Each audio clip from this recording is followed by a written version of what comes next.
Okay, everybody, take it easy. Good evening, everybody. Welcome to. Wait, hold on. See, I do this all the time. See, Tony. I do this all the time.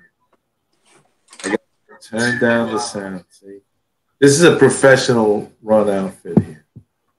Anyway, let me start all over again. 2, 3, 1. Hey, welcome everybody to Model Builders into Joe's Train Room with Joe Desmond from Central Jersey Conrail and Track. And tonight, Joe has invited his good friend Tony Bowen. Is that correct, Tony? Yep. Tony Bowen. And Tony operates also an N-scale railroad. He just told me it's Corn Country Railroad. Yes. And his flagship railroad is the Rock Island Railroad. And Tony, I'm going to ask Tony in a little bit to talk a little bit about his railroad before we get into it. But going back with Joe Desmond, we're going into operations tonight, and we're going to be working the yard. We're going to be doing some yard work, as they say. But before we do that, I just want to do a little homework, a little update and everything. And just to let you guys know that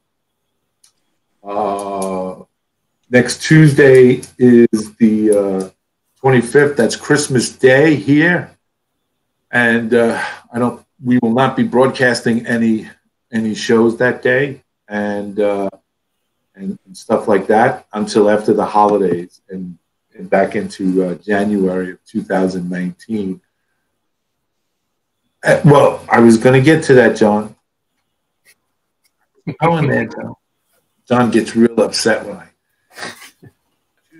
regular Tuesday night shows, because they fall on the holidays, will not be until after January. But don't get upset or nervous and think that we've left you high and dry, because we have Thursdays, Johnny's Train Room discussion, where you, the community, can join in and be part of the, kind of like you are now, like we have up here now. And you can discuss anything you like, such as if you're working on a project, you want to show off your layout, you want to discuss a topic, you want to create controversy, you want to hit hot buttons, whatever, just keep it clean, be properly dressed, and we'll talk anything about model railroading and anything you're working on. And with that said, it's the December 19th, 2018. Please forgive me. I'm coming off a cold, and I had the flu shot in the beginning. Coming off the cold, so I'm a little bit loopy. I'm always loopy, but I'm a little bit extra loopy tonight. So please forgive me. And anything I say I'm not responsible for, I'm putting that out right there. So stuff like that. So it's December 19, 2018. This is Into Joe's Train Room. And Joe Desmond will be talking with Tony, and Tony and Joe will be working in the yard. But before we do that, Tony, welcome to Into Joe's Train Room. Thank you so much for being a part of this. Oh, thank you for inviting me. I really appreciate it. Oh, no problem. Is this your first time on this type of a format? Or? Yes, it is. Wow, we're gonna make you famous, Tony. You don't want to be famous? Oh. Right now, I'm famous in the eyes of 25 second graders I teach every day. So, you know. Oh, you're a teacher. You are a big hero. My hero. My wife is a teacher. My wife, she retired 2 years ago, but she still goes and tutors. She tutors 3-4 days a week, and I have to tell you, it has to be the most exhilarating feeling in the world when a former student comes back to you who's in college and thanks you very much for the things you've done for them. Yeah, it makes it all well worth it. It does. I have to tell you, my wife, that recently happened to my wife, a young man that she taught in grade school, came out here to high school, did well in one of the Staten Island high schools, and then he's in the scholarship for basketball, and he's drafted by all the Division I schools. And he came back when he knew that she was teaching last couple of months ago, and he came in, him and his parents, and they were thanking I'll tell you, you know, my wife's a very humble woman. If she came into the training room right now, she'd be slapping me to tell me. So your job is absolutely, you're right. 25 second graders, you're the king. You're the king of kings with them. And thank you so much. Tell us a little bit about your railroad, Tony. What's the name of it? Corn Country Rails. And it's an N-scale railroad. It is depiction of eastern Iowa from Homestead, Iowa to Grinnell, Iowa. And at Grinnell, the M and St. L and Rock Island crossed each other. And so I have some M and St. L traffic on my railroad, mainly Rock Island, but then also have some detour trains of Milwaukee Railroad, Chicago Northwestern, CB&Q. And so kind of anything of the Midwest of the 1950s might show up here, but primarily Rock Island. And the era of it is in the 1950s. Yep, usually from about 1950 to about 1959. So anything in the 50s. So is it a transition thing with diesel as well as steam? Actually, no. The Rock Island got rid of their steam pretty early on. And so I don't have any steam at this point on the railroad. So, you know, if I put something on there, it would probably be, you know, a couple Consales or some mics or that. But a lot of the steam by, you know, 1952, 53, 54 was pretty much gone off the railroad. Oh, okay. And how do you know our good friend Joe Desmond? Well, Joe and I go back quite a while. Joe and I have really never met face to face, other than, you know, through Facebook and programs like this. But many years ago, when I redesigned my railroad, I started a Facebook page. And Joe had contacted me, asked me several questions, you know, a little information about the layout. And our friendship has kind of just blossomed from there, of kind of, you know, bouncing ideas or things off each other. So, yeah, absolutely. Yeah, that's great. That's how this community works. Joe and I met this. Basically, I saw Joe's videos one day on his, and I got in touch with him. And one day he just popped up to my house. Well, I had invited him, and he came up, and we came in the layout room, and you know, he actually saw an actual real railroad in HO scale, and he was like, you know, wow, I wish I had the room for this, but you know, hugely overstated. Yes, but that's how this works. That's how most of this works. You know, it's like you meet them, and you know, you meet through the internet, and if you're in close proximity, you can visit each other. Exactly. Yeah. So hopefully you'll be coming on the 26th there, Bill. Yes, I'm looking forward to it. We had some major changes here, and my son Michael was supposed to get a total knee replacement tomorrow. Oh. But it was postponed due to some glitch in paperwork. So his recovery time would have went into January. If anybody out there was at a total knee replacement, you'll know it's not a fun thing to do. But for all good reasons, God has his reasons for doing it. So we're going to see the 26th. Yeah, definitely, you know, try to get in there. So, Joe, again, Tony, thank you so much for being a part of this. And you bet. From what I can see from over your shoulder there, it looks like you do. How big is your layout? Just to give a glimpse, because I know people are going to ask questions. My layout is roughly in a room that is 16 by 24, but the layout itself is roughly 12 by 21. It's double deck and has a 6.5 turn helix. The benchwork itself is only 12 inches in depth. My last layout that I had built, I had the standard 24-inch benchwork, and I had a backdrop, and as soon as cars went behind the backdrop and it derailed, I'd have to get up on a stool and then retrieve the cars, and then I'd get that lower back pain. And I thought, you know, the older I get, this isn't going to get easier. Yes. And so in 2012, I took my previous layout down, repainted the room, did some drywall work, and by March of 2013, I already had some bench work thrown up for this new layout. And at the same time, I had went from the traditional DC to DCC. And that was a whole kind of a battle also I had of, do I keep the old layout and convert everything to DCC, or do I just start fresh? And I don't regret starting fresh from day one. Good for you. Good for you. Good for you. In the chat, let's see. Ed, where are you, Ed? Eddie O. That's what I'm calling you, Ed. I can't pronounce the last name because I'll mash it up. Eddie O. First time here, I think, Ed. Isn't that? That sounds like it. Doesn't the name doesn't look familiar? Yeah. Well, welcome aboard, Ed. I'm glad you joined us tonight. He says he actually, Joe. He says Mr. Desmond. That's what he said. Actually, Mr. Desmond. Apparently, he doesn't know you that well. I started listening to your interview on A Modeler's Life earlier today. He says, I'm enjoying the interview. Well, thank you, Ed. It was a lot of fun doing that interview. Lionel Strang he's aces, man. It's a lot of fun when you do his show. Just to give you guys out there in the community a heads up, our good friend Joe Desmond was interviewed by Lionel Strang on A Modeler's Life, and he gives a very in-depth interview to Lionel and about his layout and about him working with us at YouTube Model Builders and everything. And it's a real great interview. So I would recommend you guys going to check it out.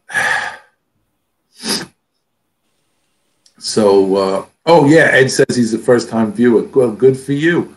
Thanks for joining us, Ed. Glad you can make it. Yeah, thank you. Troy Simpson, bad backs take the joy away. Yes, they do. I think Troy is also I think we got some new names here. Has he?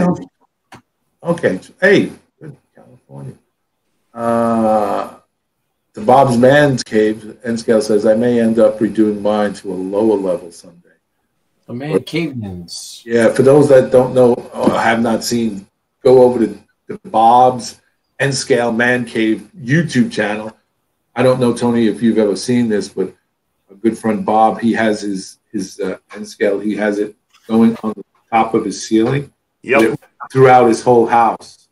Have you ever seen the Bob? I have checked his page out. Yep. Oh, so you're a Mancavian as well. You're a good Mancavian. Okay, there you go. So what are we doing here, Joe? We're going to be working the yard. We're going to do some yard work. Yeah, that's the plan tonight. So just I had a train stuck on the helix.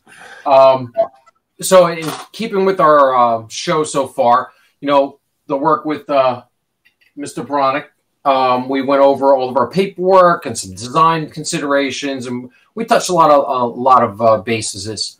So today, I want to get in here. I think doing how to run yards. I'm going to focus on the classification, and Tony's going to show you how he runs his Grinnell yard, and just to give some ideas out to everybody, and see how these things work. I like it. I'm always interested in how the yard works. We don't need any rakes or any of that kind of stuff, do we? Lawnmowers? It's not that kind of a yard, is it? No. I enjoy working in the yard. I like running it and stuff. Unfortunately, during the sessions, I'm mostly dispatching. So, but coming down here, I was down here a couple of days ago. I'm working in the yard for about 4 or 5 hours, just getting everything all straightened up because I just did a big video series. So, yeah, I know. I saw that. Yeah. Okay. John, it's coming on, everybody, so mind your P's and Q's. No, I just want to let y'all know that the new guys and all, yeah, I'm getting buffering here on my end, too, with the video. That's not our stream. That's YouTube itself.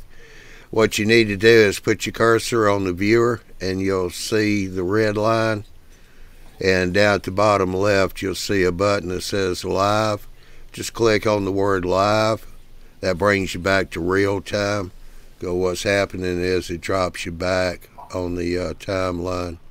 So if you get the circle on your viewer, just click on the live button and they should bring you back. If not, you'll just have to back the line up a little bit from the right side, back it up to the left, and that'll stop the buffering. Of course, there'll be a little bit of a lag on the show, but that's okay.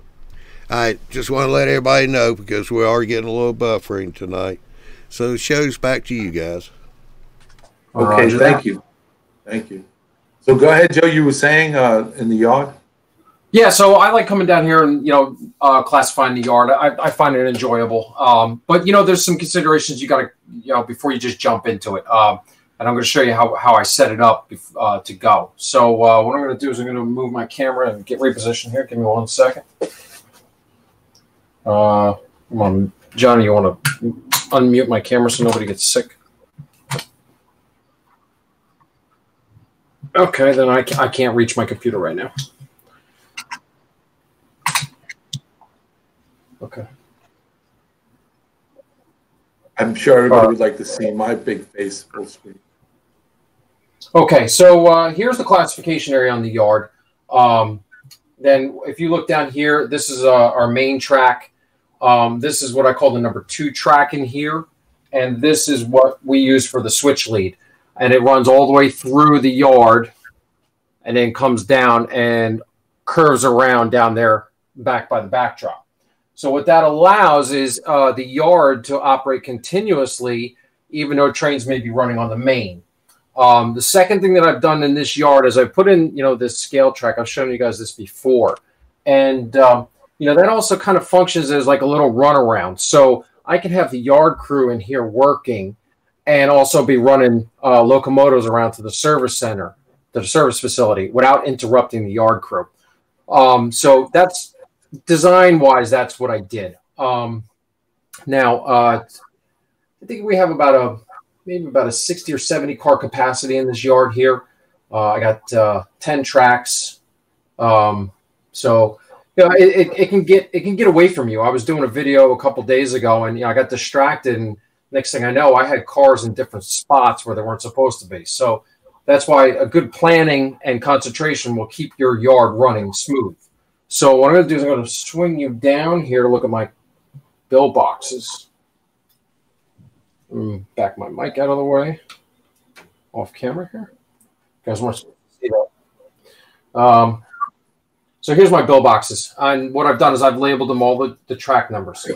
So what I do is when I get ready to classify, because these cars you see up in the classification area, they've been dropped by the transfer trains the other day, and now the crew needs to go ahead and make up the individual trains that operate out of this yard. So what I do is I'm going to take these car cards out of the way. 9, 8. I stack them up here on my control box. So it's 9, it's 8, 7, and 6. So now what I do is I have these little blue marker cards that I've made, and they have all the train numbers on them. So what I'll do is I'll start assigning different tracks to a different train. So I'll put that marker in there. Let's see. I want the 37. I'm going to put down here. The 35 is a short one. I'll put that on track 9. 31, we're not switching this time. 39, we're going to put down on track 6. No, sorry, I'll put it on track 8 and then right there. So now what I've done is I've marked my boxes here, if you can see that, so I know where the cars go. So now what I'll do is I'll grab a first cut of cars, which is going to be on track 9, and I'm going to look at my way bills here. So if you can see, we're in cycle 4, so they've been delivered. So now we got to go to cycle 1. So I'm going to flip all my bills and like this. And then what you'll see is because I've marked out my routing information, now I can see where they need to go. So we know that this goes from Sayreville, because of my my letters here, to the Sayreville running track or Parlin. So that just gives you a visual idea of which holes they need to go. So I know this car is going to go to the SA39 because that's the train that services that area. So now what we'll do is I'll just start grabbing cuts of cars and start dividing them up onto the tracks that I need them to go. All right. Any questions so far? Not yet. Not yet. All right. So what I'm going to do is I'm going to start moving some cars around, and I'll turn it over to Tony so he can start explaining his yard and how he operates it. Okay. My yard, much like Joe's, I have also little place cards that I use for my westbound and my eastbound in my yard. The other thing, Model Railroader several years ago, I believe it was Cody Grivno, had talked about putting dots on cards. And so some of my operators don't know east from west sometimes. And so I put a little dot indicating, you know, when it is going east, when it is going west, just as a quick little reminder of this is where this car is going. And sometimes I'll have that operator will say, well, where I'm standing at right now in your layout, that town is this way. And I'll be like, yes, it is. But the car needs to go that way. And we basically just say maybe it's going to a main terminal to be weighed, then turned, and it'll finally get to that destination. Right, correct. To go to.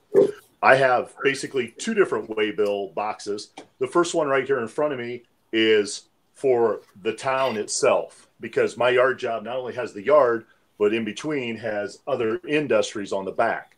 So I have one box that's dedicated just to those industries. And then just down the line, I have the one that is dedicated to just the yard. And I have about 5 yards here, or 5 tracks, I should say, in my yard. Capacity for my yard is about 75 cars. But if I had that many, things wouldn't go anywhere.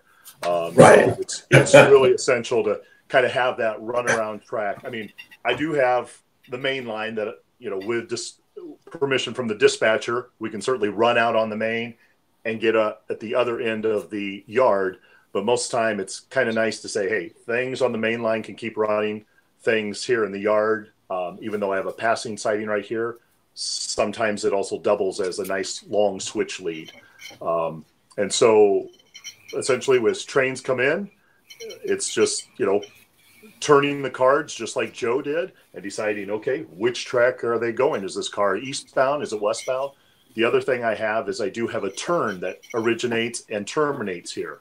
So sometimes there's cars that are just set out for that local turn that works all the industries on the upper deck. And so those cars aren't put on mainline trains. It's put on that local that stops and basically pedals those cars along the way. So, and at the very end of my yard, I have just a small engine house facility, can hold probably about 7 locomotives. Basically, it's the local locomotive and then just a couple extras in case we ever need to run an extra. So we don't want to be power short at all. So okay. And is your layout mostly industrial or do you have passenger? I do both. I have industries, and basically with it being Iowa, a lot of it is grain elevator, farm implement, and that. But I also have passenger trains that we run, the Des Moines Rocket in east and westbound, and the Corn Belt Rocket east and westbound. Okay, so you're running passenger trains in between your industrial run. Correct. Okay. This past summer, we developed a timetable for my railroad, and so nice. So essentially, we're running a 3-to-1 fast clock, and so our traffic is just intermixed. That once a session gets started, there might be that freight train out there, but when that passenger train is chomping at their heels, they better get into the siding since it has priority. Right. So now your railroad is divided into east and west. Correct. Okay. And Joe, yours is? North-south. North-south. Oh, yeah, I did the same thing. Yeah, I use one of the boxes and see if we can.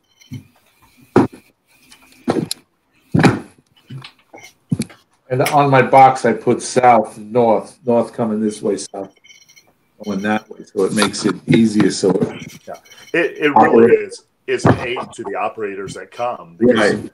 They want to come. They want to have a good time. They don't want to screw up the railroad.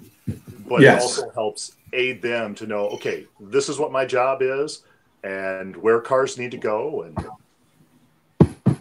yeah, and you're absolutely correct, because sometimes, you get somebody who comes in and they're not familiar with how your layout works. And, even though you give them the walkthrough, they still that intimidation factor because nobody wants. Yeah. And my philosophy is I don't want them to come in and be intimidated. I want them to have fun. But, you know, while you're having fun, there's also that job to do. Exactly. And when they come to my layout, Tony, they, you know, I give them a little urine specimen cup. And, you know, I basically tell them if there's a derailment or anything like that or a run that they got to urinate into this. And and the penalty. Unfortunately, we have one of those at our layout too. Yeah, see. Inside, we also have earplugs. So when we're tired of hearing somebody, we can also, you know, put those in. Of course, you want the earplugs in before they're, you know, a specimen's in there. So yes, right. Because if they fail the urine test, then there's no fudge on the ice cream after. Yeah. The pie. Exactly. No milk in the coffee. Gotta come up with some form of discipline. But it's all about having a good time. Yes. And at our house, it's pie. My wife makes wonderful pies, and so that's what the guys, you know, want. And so if you mess up, you know, your slice of pie might be just a little bit less than everybody else. Yeah. And how often do you have your operational time together? Actually, I'm in a round robin group, and so we try to kind of have somebody host. And with all of us either having kids in high school or in other activities, you know, the summer months, and especially with me being a teacher, I'm almost the opposite. That's when I have the most time I can dedicate to the layout. So if it's 95 degrees outside, I'm thinking, yeah, that's a good time to stay inside and work on the layout. Right. But we usually have a round robin session that starts from October and we go until March. And so within that, I probably host at least 2 or 3 times. It just varies on who wants to host. I mean, some guys in our group say, hey, I'm starting a big project. I'm doing plastering. The railroad's not ready. Usually somebody else will step up. So Right. So, and how many are in this round robin? When I send out an email to people, there's usually about 14 people that it goes to. And we're lucky if, you know, 7 or 8 of them will show up. So, okay. All right. I just had a session this past Sunday and very fortunate we had 10, and that was, you know, that was big. That was great. Right. That's and how 10 people fit comfortably in that room? I would say 10 would be my maximum.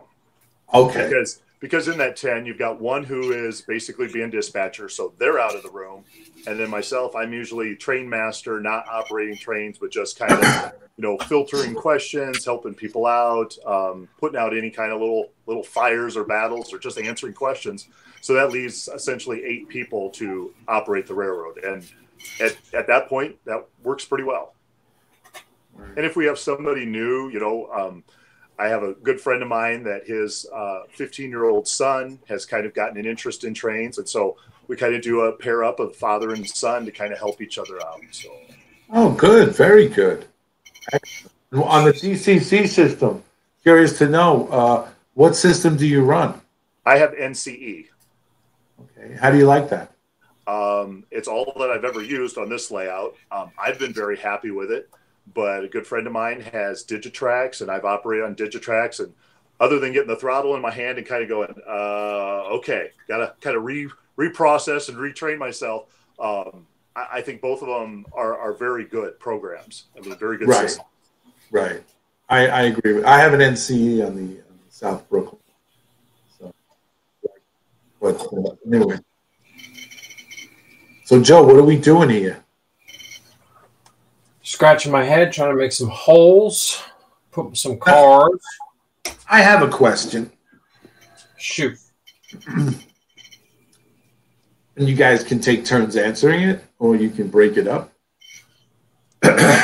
You got a staging yard, right? Which on each of your railroads, I'm assuming. Correct. Okay. Yes. So now you set up the staging yard prior to operations. Am I correct? Yes.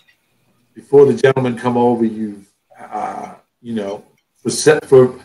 for an example, on my layout, the staging yard, I have 4 track. Okay, because I have a 10.5-inch width coming out. So I have 4 tracks. So you guys set up your trains, designated what they're going to do, how they're going to go. Okay. Now, correct me anytime, jump in, both of you, anytime you think I'm making a full state. Now I take my mine is a point to point. Okay.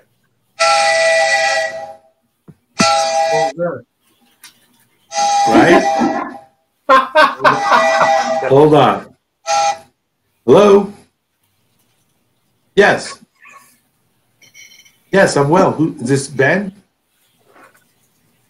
It's Ben. Gentlemen, I'm doing a live show. And so Ben from Creative Rails is on the phone calling me. That's all right, Ben. Don't worry. Can you call me back? Can I call you back at 10:30? This is Creative Rails, guys.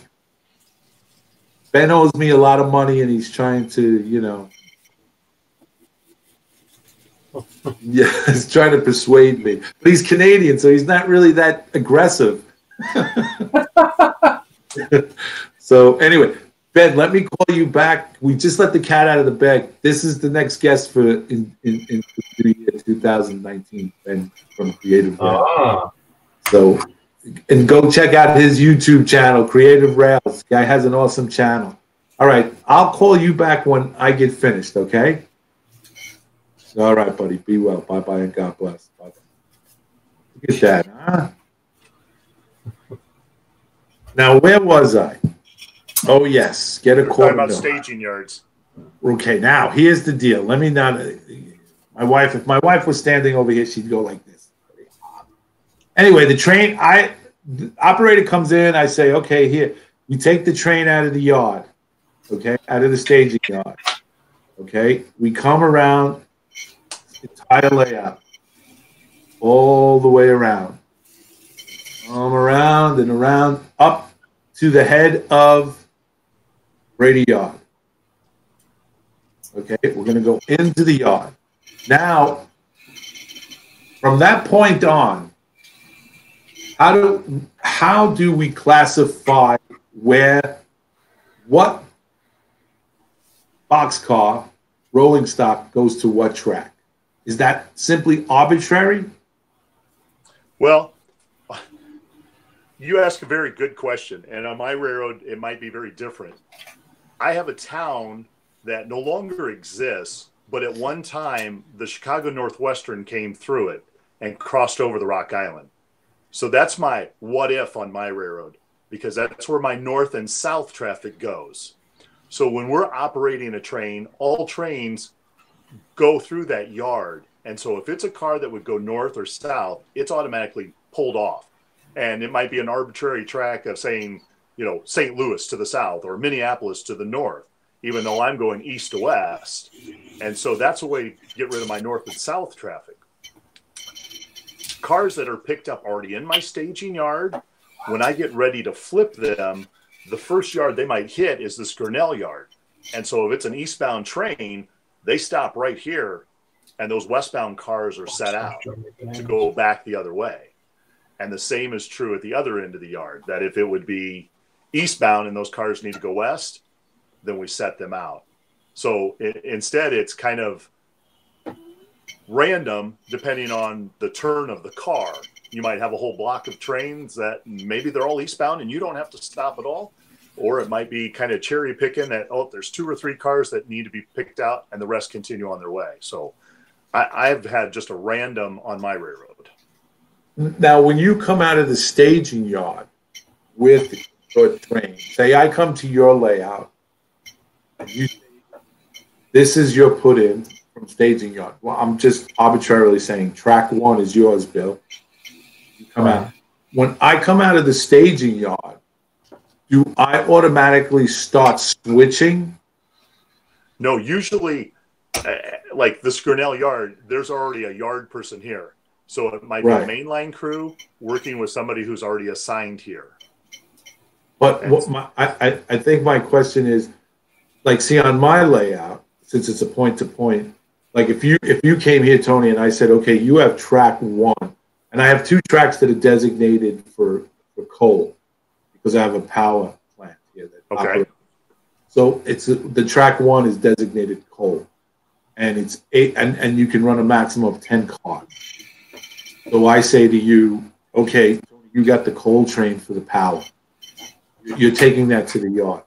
Now you come out, you pass the power, but I won't let you switch, even though you're passing it, because the way this layout was designed and the way I've worked it is my layout is part of a national railroad, just like yours is in the Rock Island.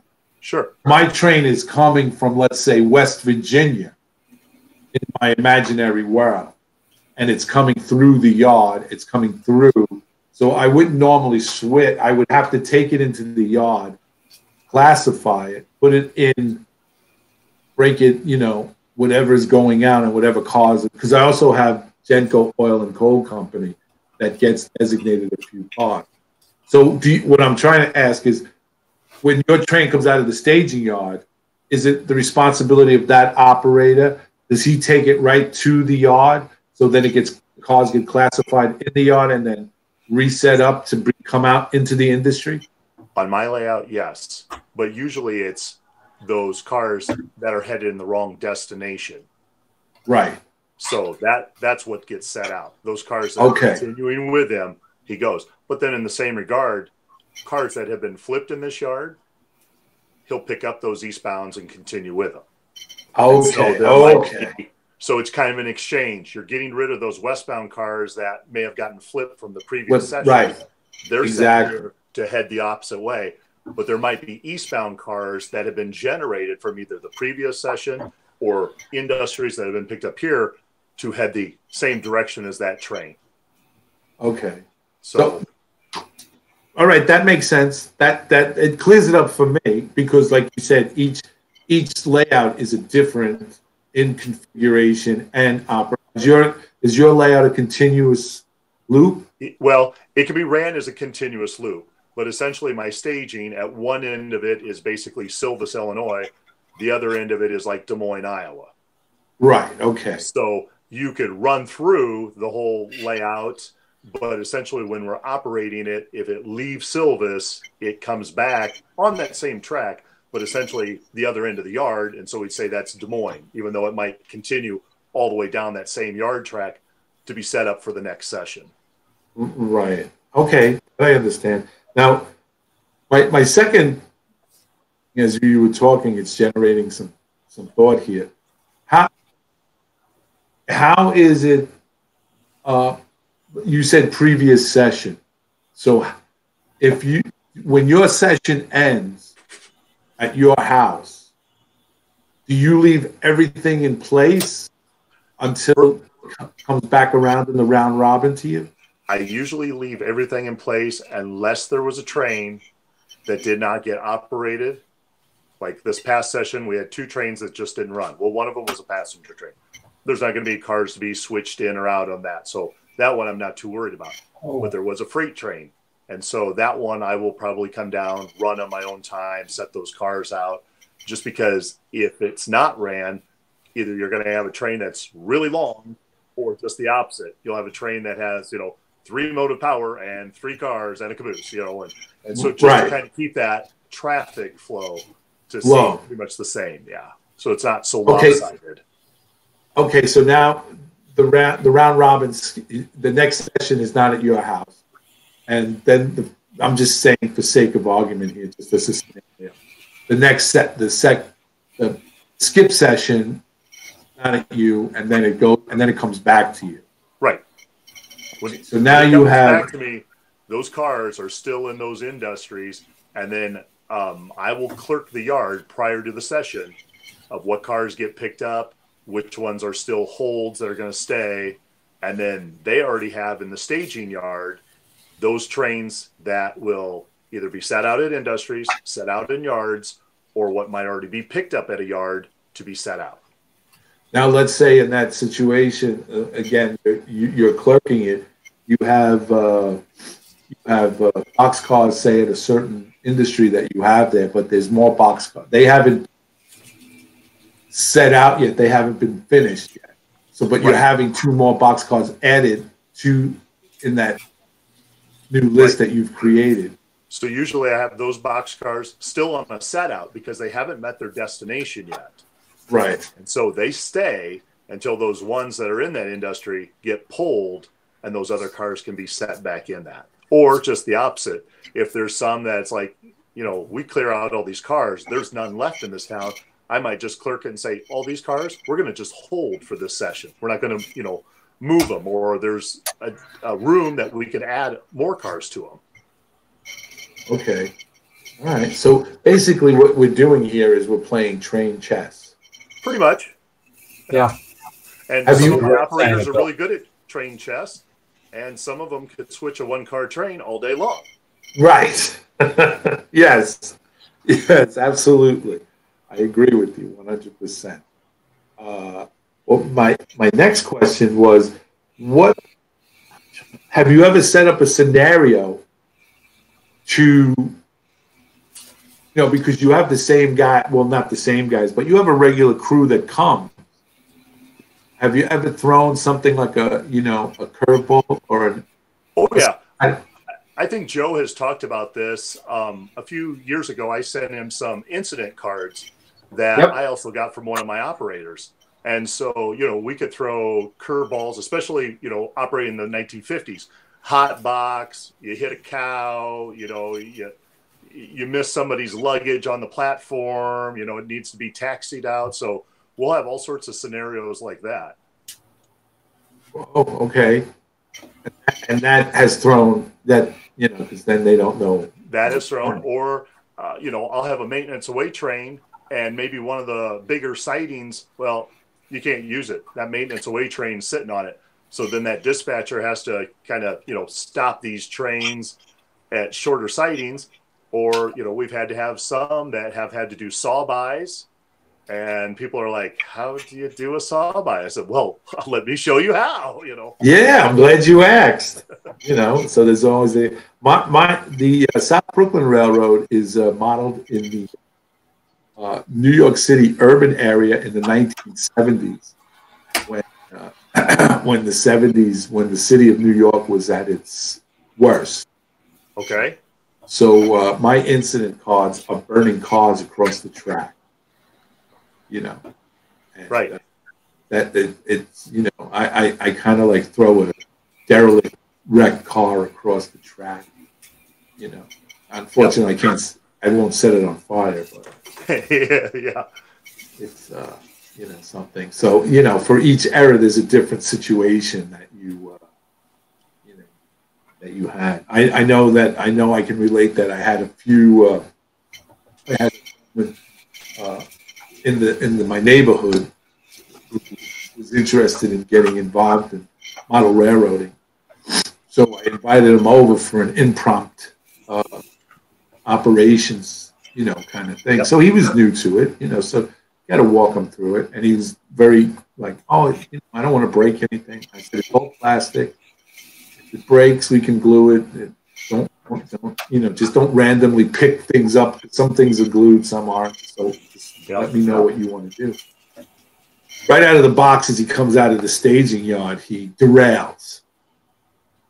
So before he derails, I give him the, you know, the talk. You know, this is going to happen. This is situation.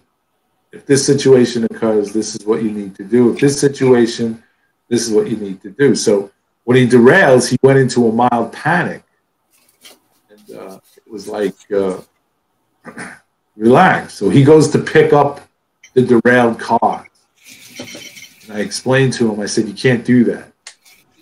You can't touch the cars until.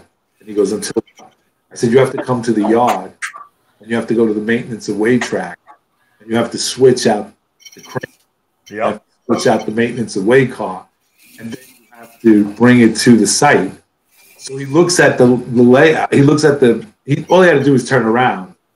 And he says, yeah, but all that stuff is buried in the yard. I said, Welcome to railroad. Welcome to the railroad of South Brooklyn. He goes, I said, yeah. So he did. You know, he did a very good job. But afterwards, and I'll tell you, the whole session, because he was new and he didn't understand the switches, the configuration of to come in and out and back out and do this and do that. It's like close to 5 hours. But it was 5 hours enjoyable to me. You know. Yeah. Sort of like that. It's like that dental floss for my head, you know. I gotta, you know, clear my head. But for him, he was like, this is work. He actually said that. He said, this is work. Yeah. When he got the crane close to the derailment, I said, yeah, now you can physically pick it up. Physically pick up the train and physically put it back. And he was like, Bill, this is actual work.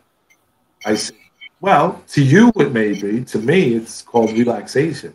Right. So, you know, it's critical thinking. And I don't think a lot of people, you know, I don't think a lot of people give you that kind. They just say, oh, you know, when people find out you play with, that's what they say. You play with train. It's a lot more than playing. You know, you can, in this hobby, you can take it to certain degrees. You know, you absolutely, you can do the continuous running, sit and have, you know, tinker and play. And some guys are into the historical end of it. And that's all great. It really is. You know, basically whatever floats your boat. But when you start getting into the hobby and you start realizing there's so much more that you can do, and especially if you have a story behind it, makes it that much more interesting, you know. And I'm watching myself on the video because we're on a 7-second, 8-second delay. And I got to tell you, man, if you didn't know me and know that I was Irish American, you'd think I was a native Italian, Brooklyn guy. I'm moving my hands left. Okay. There we go. No, Joe's back in the real world, Tony. Yeah. What's that? Joe's back from Fantasyland in the Central Valley. I was trying to make some holes, and I was getting confused here. So probably everybody who's watching on my camera, by moving long cuts, I was able to open up some holes and get everything reorganized. And now, actually, the yard's almost done. I'm down to like this one cut of cars now, just moving stuff around. I need to ask, Joe, before you start, I need to ask John a question. John, reading this right, no one's asking any questions, or did my stop? No one out there has one iota, one question as to how this operates, how operation of the yard works. Not one? Come on. All right, Joe, what were you saying? So I'm going to go back and answer some of the points that you and Tony were talking about. I didn't want to interrupt, and I was moving stuff. So no problem. This yard, my staging yard, is constantly ready to go. So, you know, if you go in there right now, there's trains for the next session. And track 1 and 2 holds our transfer trains that we bring up. And you bring those cuts of cars up. Now, this yard really is like a feeder yard. We bring in large cuts. We classify them out, and we have 5 or 6 local trains that go out around the area and make the deliveries. So my staging yard is always ready to go. So even if I wanted to jump in here right now and run my own session, I could. So, and then once you get into this yard, you're bringing up 2 big cuts of about 50 cars total, and then you got to move them around like I'm doing now. So, and the thing about the yard is when you're working in here and you're working with your cuts of cars is you got to plan your moves. You also have to deal with some, I'm sure people are going to see that there was a couple cars that were giving me some trouble. Sorry, I didn't go back to the rip track. I 05'd them. So, you know, so you just got to keep thinking ahead and what the process is. And as you can see, I'm down to this one last cut now, and the trains will be classified. And looking at my bill box, you know, you just got to, even though at the beginning, this we said was going to be down here. Well, I had to make the hole, so I moved it over to track 5 because track 5 was an open slot. So you kind of, even though you go in with a plan, you got to be willing to make changes on the fly. And, you know, I was shoving the one train, this train here, the 37, I had no room for. I was shoving it back on track 10. So, you know, luckily the yard's built where there's enough room that you can kind of maneuver as you go and kind of just see how it, the best way I can kind of make it fluid and it'll kind of develop itself. So, and that's kind of what I did. I got a question for you there, Joe. Go ahead. And it's from Ed, our new viewer, Eddie O. He goes, my small group of friends, this is going to be good, Ed, Joe, and Ed. My small group of friends are interested in simple operation schemes. I have read an article about using some dice to determine how many cars to pull for a certain train rather than using car cards. We want to keep it simple, and this seems like a simple enough scheme to get started. Have any of you heard of this type of operations? Conrail Blue dice. And what are your thoughts? Well, Ed, you know, I'm glad you asked that question. Since you're a new viewer, and before you answer, Joe, I'll just give you a heads up, Ed. YouTube Model Builders does this. We do these shows we do fine scale modeling where we're doing building a building with Miles Hale, Andy, Matt, Lloyd, and stuff, and we do certain subjects. And all our videos are archived on the YouTube Model Builders channel. And this question is going to be answered by Joe, who in our previous video on operations, we actually did a segment on dice. Take it away, Joe. So, you know, the dice idea can be used around the layout for anything. I've demonstrated the scale track. I've demonstrated the defect detector. There's anything your heart can think of is good for a good set of dice on the layout. I've never actually heard of that operating scheme where you use dice to assign cars. It sounds really interesting. I'd love to see it. But I know there has been other types of operating schemes where cards are randomly pulled from like a deck of cards, and there's like a sign. You get your numbers, and they're written on cards, and you pull them out of a deck, and those are the cards that need to be made up for locals. I've read about that, but yeah, the dice idea I've never heard of. That's pretty interesting. I kind of like that. I'd like to learn a lot more about that. Good question. You got any thoughts on that? Me? Yeah. Have you ever heard of using dice for assigning cars out of a yard? I have for the number of cars you're taking from a yard. So, okay. And just thinking like the 20-sided dice, if that was your train maximum, and you were trying to say, okay, how many cars can I take when I have just motive power of rolling that dice? And if you rolled a 7, okay, you're just pulling 7 cars. If you rolled a 20, then you're taking a full train with you. So I've heard that. I've not personally used it myself because most of my trains start off from this staging yard with 15 cars. If they continue to grow along the way, once they get to one of my staging yards, they have to set out those east or westbound cars. And by the time they set those east or westbound cars out, they're already reduced in size. And then it's determining, are they adding more cars to the train or are they good to go with what they have left? So.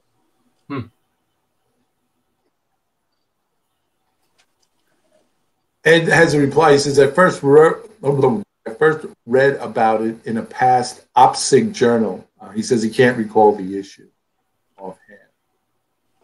Yeah, well, you want to talk about some heavy hitters, that's that OPSIG group. Them guys come up with unbelievable stuff.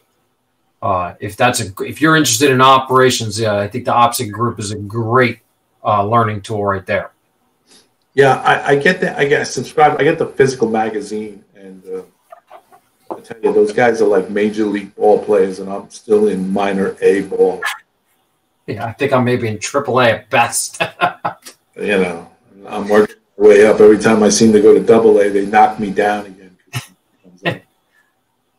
All right, so another thing I'm going to show you in the yard. I'm not going to get into doing it, but I'll walk you through it. Is engine terminal operations. That can also add a big operational interest to your layout. I know there's tons of people out there who doesn't love the engine house, right? I mean, it's got A lot of good stuff. I do.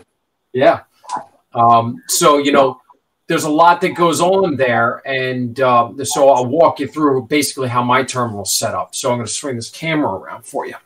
While you're swinging that around, Ed has another thing he's at. He says, as I remember, the larger the layout, the more dice you use, depending on the roll of the dice and the probability of a number coming up will determine the number of cars to pull for a train. Yeah, that's a good point. And then he says, thanks for the insight, guys. That's what we're here for, Ed, to give insight, and also every once in a while to give my wife's recipe out for her goulash. But anyway, thanks. So this is South Amboy Engine Terminal over here. And what happens is I treat this as my ready track. So this would be locomotives that are fully serviced and ready to go out on the line. This here over here, even though it's a coal tower, was converted to a sand house by Conrail in the late 80s. I talked a lot about it in all my videos. So initially what I do is locomotives will come in on the sand track, get sand. They were also refueled over here because they didn't have any fuel pads at South Amboy. They used tanker trucks. So I haven't gotten some suitable models to represent that. So this would be where you come in, get topped off, fill the sandbox, and then pull back out. Now, if you had to go into the house for any kind of inspection or any kind of minor work, South Amboy didn't do any heavy stuff. It was mostly like 90-day inspections. If there was a brake shoe that needed to be changed or something, they had pits that they could do it. So that's why you would go to the house. If you don't have to go to the house, you'd skip right over to the ready track.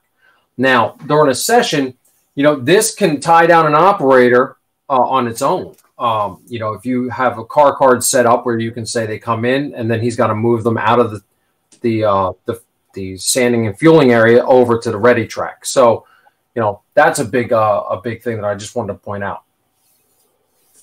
That in itself right there, that is an operation within itself. Oh, absolutely, Bill. I mean, this could tie down an operator the whole session, you know, pulling the, you know, he's hustling locomotives out into the yard to get the trains made up. And then when the trains are coming back, he's hustling them over to get them serviced and ready for the next shift. Right. That's one thing I haven't explored of doing because, you know, we are kind of tight in here on with the quarters, so I don't want to get too many things going on, but right. It's there. But just saying that in itself in the engine facility house, and you're quite, you know, right, you know, bringing it to the house, because that's some guys, you know, in the railroad, that's their career, you know. Yep, exactly. So some other things to point out in the yard that I made sure to build in is this track 4. It's a short little track. We can put like some 4 or 5 car trains in here to be staged, ready to go out. But mostly what I've ended up using this for is my caboose and my end of train cars, because these cars have flashing EOTs. So I usually end up, it's kind of like a caboose track. Then track 10 all the way in the back where I have the 2 cabooses over here on the backdrop. That's kind of just really an auxiliary track. You know, I kind of leave it open because it is the entrance to the engine facility, which is back over in here. But, you know, that can be a good place to put, you know, maintenance away equipment, the oddball stuff. For some reason, I ended up not moving this stuff before we started the video, and I forgot to. And this is, you know, just stuff that should have been back in track 10. So right. So those are things I made sure to put into by design when I was designing this yard. And Bill Baronic did help me out a little bit. I sent him some emails about, you know, the switching lead and, you know, length and all that stuff. So, how's it going over there, Tony? You moving stuff around? I'm switching some cars now. Yeah. Nice. CNL wants to know, what is a saw-by? Saw-by.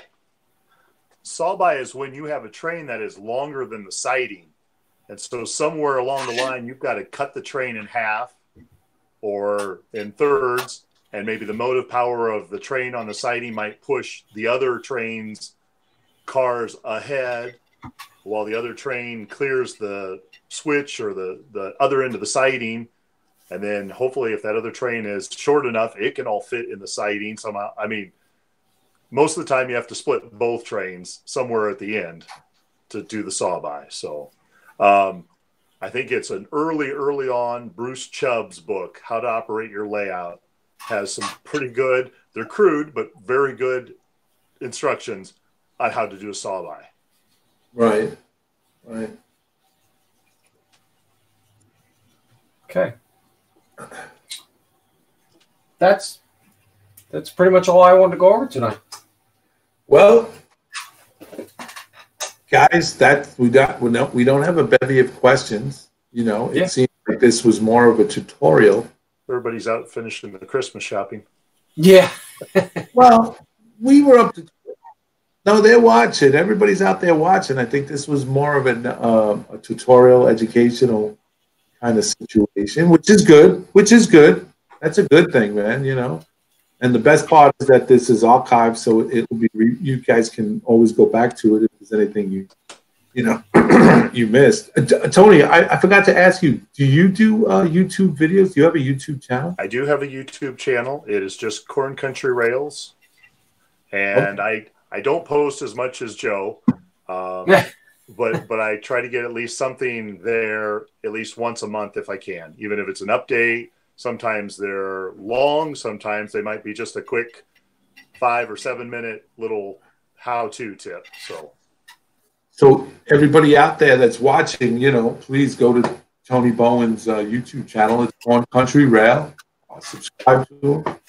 Big shout out. Said he saw him on the YouTube Model Builders into Joe's train room, and let him know. Support his channel. And Joe Conrail Jersey Central and N-Scale. Central Jersey, Conrail, and N-Scale. That's what it is. I do that on purpose, Joe, because I love you. I know you did. It's a bromance, man.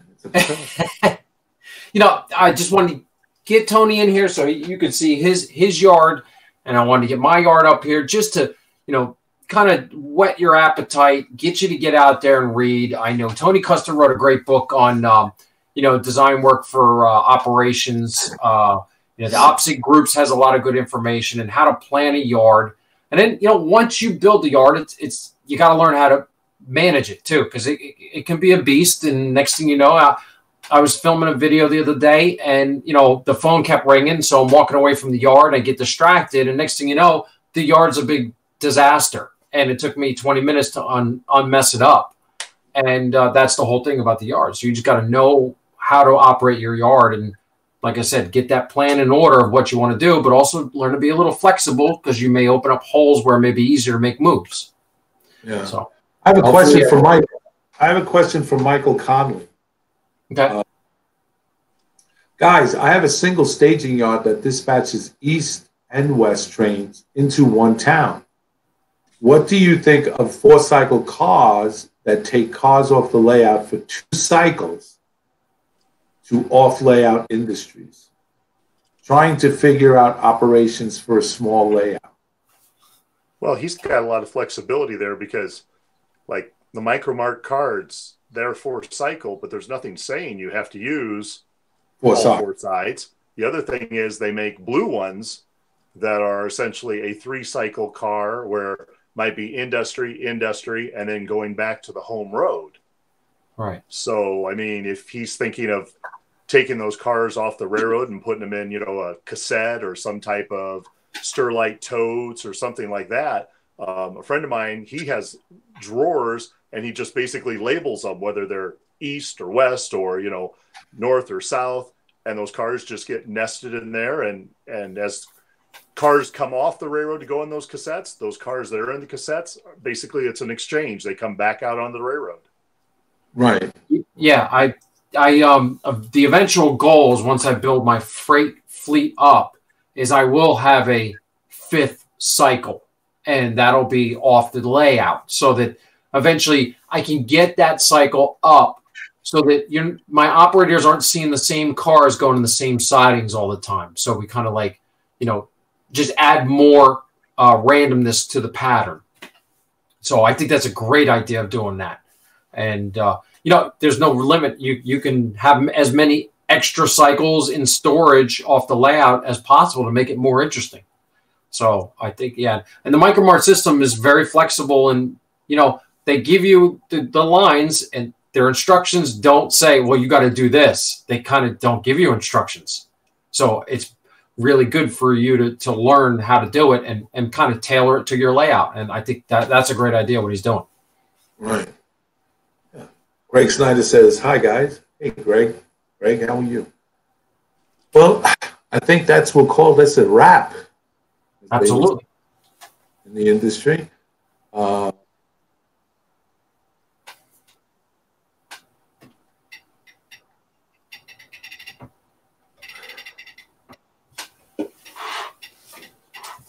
Michael Connolly says that he says, I'm trying to prevent seeing the same cars twice in 4 cycles. Yes, I understand exactly.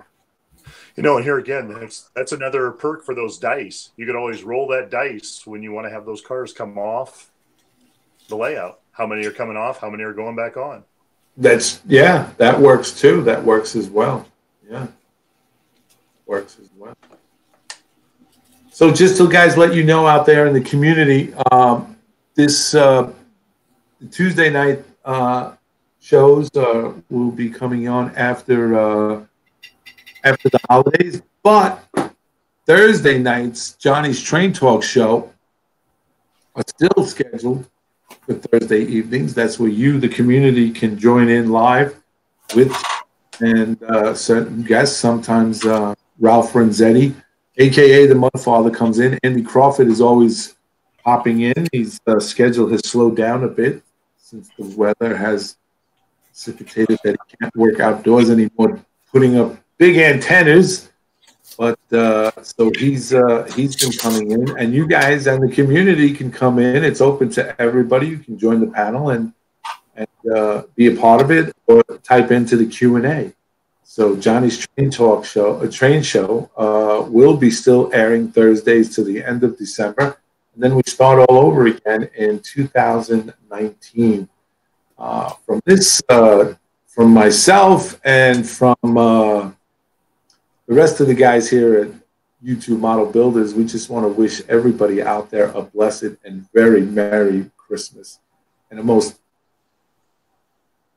I seen it, and just wanted to wish you a very blessed Merry Christmas, and also not only a prosperous New Year, but most importantly, a healthy New Year from all of us, because health doesn't matter how much money have you got. If you ain't got your health, everybody says, oh, I'd give anything to have my health. So as long as we wake up in the morning and another day starts, once our feet hit the floor, we're good. And we just want to thank you guys out there for your support.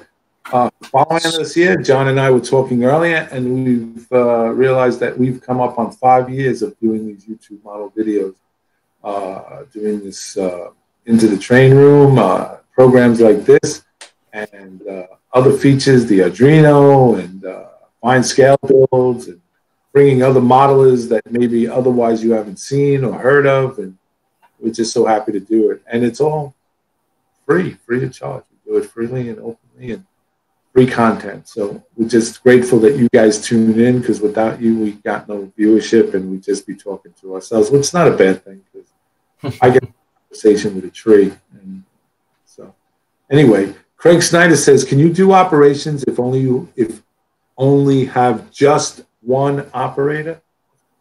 Absolutely. Yeah. I run this whole layout myself. I mean, I just break it down over 7 or 8 days. Come home 2 to 3 hours, one train out of the yard, and just do it in steps. Absolutely, Greg. Yeah, absolutely. That's a great way I do that to keep my layout exercised when my operators aren't, when my sessions aren't on, because we only do every other month. So I think that's an absolute just a yes. I personally Absolutely. love running the locals myself when it's, nobody else is around. There's a lot of switching. It's one train. I mean, and I'll run it from one staging to one town, and that might be one night. The next town, the next night, and so on. So, absolutely, you can. It's a good way, yeah, yeah. Doing one operation by yourself. Sometimes it's just good to get into the. It's. I can tell you from personal experiences, like when you come into the train room, you walk in, whether your thinking is to grab some tool that you're working on a project on the, in the kitchen, a small little mechanical, and you come in and you find yourself staying in there for 3 hours, going back out to the dining room table to tweak the wheels on your car. So it has an addictive quality to it. Once you come in, you always find something to do. So yeah, it's a good thing to come in and play. And as someone a lot more smarter than me said, it's the greatest hobby in the world. So, with that said, Tony, I want to thank you very much for being on this show. It was I'd love to, stay on afterwards when we go off air so I can get your information. I'd love to have you come on and talk more about your layout and your history behind how you got this done and stuff on future shows, on a show that I do called Who's Big Bill Talking To. So, Mike, but thank you so very, very much for being a part of this. It was an honor. Well, thank you, but I got to thank Joe for inviting me and making the offer, because I was more than willing to do it, but I need a little assistance and guidance from him, and he was a great mentor to help me. So thank you, Joe, and thank you, Bill. No problem. Anytime, Tony. You can come on anytime. Yeah. Oh, be quiet, Johnny. Joseph, thank you so much. Joe, I got to tell you, Joe, from John and myself and Andy and the rest of the crew here, you've added another dimension to YouTube Model Builders. Your intensity and your passion for this hobby absolutely comes through on this on the video. And in person, you're just as genuine and friendly and humble as you always are. And I've only known you for a short time, but in that short time, I can actually say, brother, thank you very much for being a part of it. Thank you, sir. And to my friend John, without you, John, this doesn't run. John sits up there and he's got the 3 screens and he's looking up and down and he's making sure that this thing runs well. And without the proper props to John and the shout outs to John, we would definitely be static here. And he definitely is and directs a great show. And with that said, from me and everybody here at YouTube Model Builders, once again, Merry Christmas, Happy New Year, and everybody out there have a great holiday, a safe holiday with your families, and enjoy yourself. And we'll see you guys on the radio. Take care and God bless. Yep. Thank you.